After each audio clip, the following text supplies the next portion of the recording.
এখন যাচ্ছি বর্ধমান থেকে বারাসাত। খুব সুন্দর ওয়েদার ছিল আজকে, না মেঘ না রোদ। এবারে চলে এসেছি সকালে ব্রেকফাস্ট করতে। রেস্টুরেন্টটা খুব সুন্দর, বালাজি ফুড পার্ক। এখানে কচুরি, আলুর দম আর ঘুগনি ব্রেকফাস্ট করলাম, খুব সুন্দর হয়েছিল।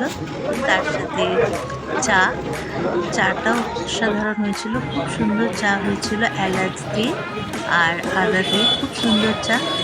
এরপরে বারাসাত থেকে ফেরার পথে দক্ষিণেশ্বর হয়ে এলাম। দক্ষিণেশ্বরের স্কাই ওয়াক দিয়ে হাঁটছি, খুব সুন্দর লেগেছে স্কাই ওয়াকটা, খুব সুন্দর।